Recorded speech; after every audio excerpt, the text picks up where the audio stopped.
इस प्रकार से महाराज भूत भावन भोलेनाथ दिव्य सुंदरी बनके पार्वती मैया के संग में जैसे ही महाराज यमुना पुलन पर पहुंचे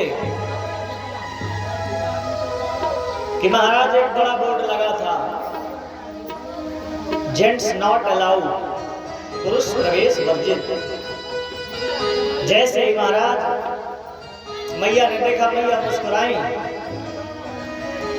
और थोड़ी सी बुझाई, भोले बाबा का हाथ पकड़ा और भोले बाबा को अंदर प्रवेश किया। जैसे ही महाराज भोलेनाथ प्रविष्ट होते हैं और अंदर जाते हैं कि अंदर देखा जितने श्याम उतनी गोपियां, जितनी गोपियां उतने श्याम। वहीं पर महाराज दिव्य स्वरूप में हमारी राधा रानी भी विराजमान है, एक रूप में भगवान राधा रानी के साथ में भी विराजमान है। जैसे ही माता पार्वती का प्रवेश हुआ, भगवान श्री कृष्ण खड़े हो गए। आगते स्वागतम सारम, आइए आपका स्वागत है देवी। देवी आपके संग में कौन है? आपकी कोई मुंबेली बहन है, आपकी कोई मित्र है या किसी देवता की पत्नी है? मैया मुस्कुराने लगी, मैया कहने लगी हमारी जो है ये दूर की रिश्ते में बहन लगती है। अच्छा, इनका परिचय क्या है? मैया मुस्कुराने लगी, कहने लगी अरे प्रभु हम परिचय क्या दें, हम आपके रास का दर्शन करने आए हैं, महाराज को देखने आए हैं, आप तो हमें महाराज के दर्शन करावें। भगवान कहने लगे अरे नहीं देवी, ये गोपी इतना ओढ़े बेड़े है, हमें तो कोई बहुत सीधी सादी गोपी लगती है। वैसे देवता जितने चंचल है उनकी पत्नियां उनसे ज्यादा चंचल है। ये किस देवता की पत्नी है कि इतना घूंघट किए है? नहीं, आजकल की बहुएं तो महाराज यहाँ से उड़ती हैं, ये कौन सी नई नवेली बहू है इतना लंबा घूंघट किए है? भगवान ने कहा अरे गोपी, अरे देवी नृत्य कर लेती हो? भोलेनाथ जी ने गर्दन हिलाया। भगवान ने कहा अरे कुछ बोलो तो, हमें क्या पता गूंगी हो क्या? जैसे ही भगवान ने ऐसे कहा, भगवान शंकर जी कहने लगे भगवान ने कहा अरे बड़ी भारी आवाज है, लगता है गला बैठा है, गाने बजाने की बड़ी शौकीन है, कहीं सोहर ओहर गा के आई है इसलिए गला बैठा। भगवान ने कहा नाच गाना कर लेती हूँ?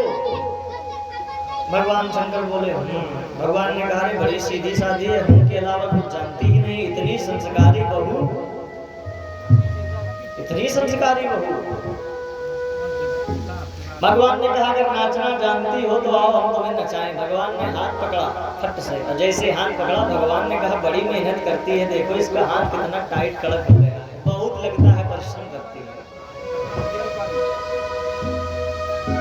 मैया से कहने लगे कौन है इसका पति, लाओ हम उससे शिकायत करेंगे, काहे इतना काम करवाते हो, देखो इनके हाथ बिल्कुल पत्थर हो गए हैं, बड़ा ठंडा शरीर है। महाराज इतना ही सुनते भगवान ने देर न लगाई। देवान कृष्णेन लोपेन, भगवान श्याम सुंदर ने भगवान भोलेनाथ के हाथ को पकड़ा और महाराज घुमा घुमा कर नचाने लगे। भगवान एक हाथ से अपना पल्लू संभाल रहे हैं, एक हाथ से घूम रहे हैं।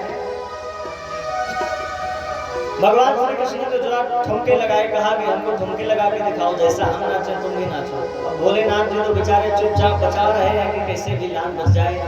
और महाराज ऐसा जोरदार का ठुमका भगवान श्री कृष्ण ने लगाया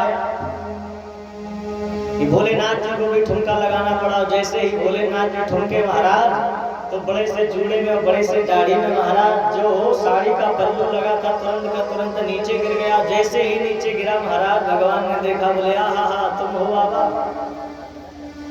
बाबा कहने लगे प्रभु क्या करें, तुम्हारी बाल लीलाएं तो हम ज्यादा देख नहीं पाए, तुम्हारी रास लीला देखने का बड़ा मन में विचार था, इसलिए हम क्या करें, अपने को रोक नहीं पाए, इसलिए हम आ गए। प्रभु ऐसा करो कि हमें इस दर्शन से वंचित न करो। नाय वंचितं मूलम ब्रजश्रियो लाभारणा। जैसे आप समस्त ब्रजंगनाओं को यह लाभ दे रहे हैं, वैसे ही भगवान हमें भी यह लाभ दे दो।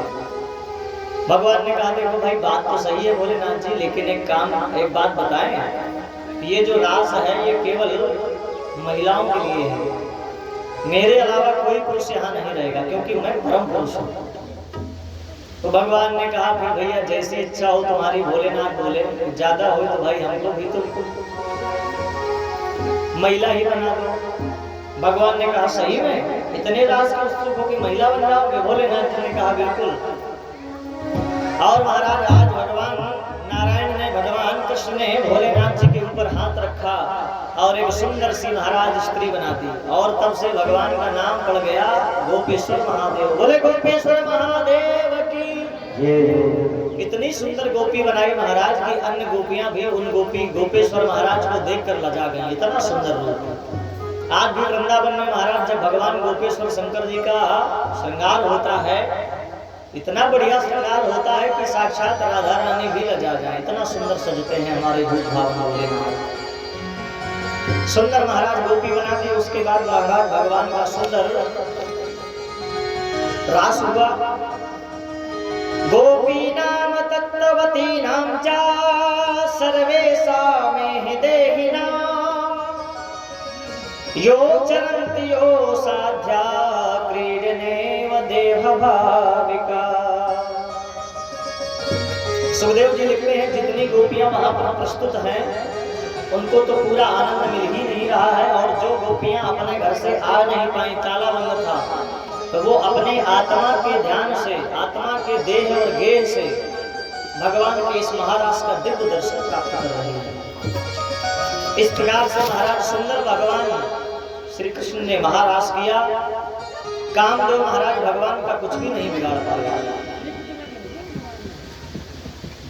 और कामदेव अंतर्गत्वा रास होने के बाद क्षमा मांगने लगा, प्रभु आपने हमको भी प्रकट किया है, हम जान गए आप सर्वेश्वर हो और आप पर किसी का वश नहीं है। भगवान बोले नहीं, हम पर केवल भक्त का वश है, भगत के वश में है भगवान।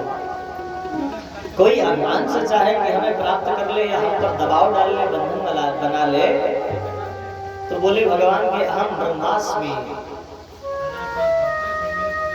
मेरा पार कोई नहीं पा सकता है, क्योंकि मैं परम ब्रह्म हूँ।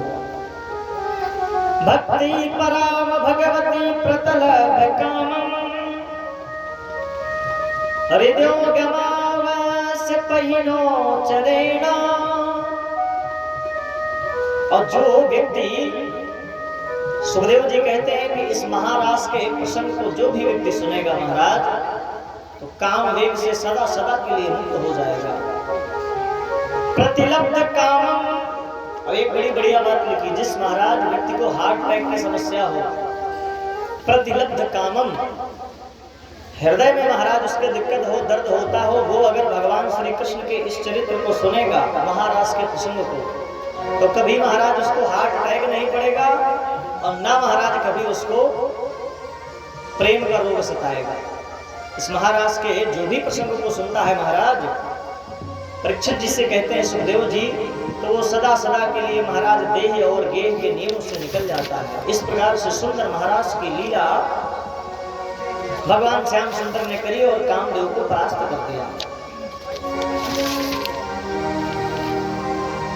अब सुखदेव जी महाराज कहते हैं, राजन एकदा देव यात्रायां गोपाला जात कौतुका अनौभिराड्युद्युक्त्यो प्रयस्ते अंबिकावनम। एक समय जो है भगवान अंबिका वन में विहार करने के लिए गए। वहां भगवान के साथ में महाराज बलराम जी भी हैं। तत्र स्नात्वया सारस्त्वां देव पशुपतिं विभुम्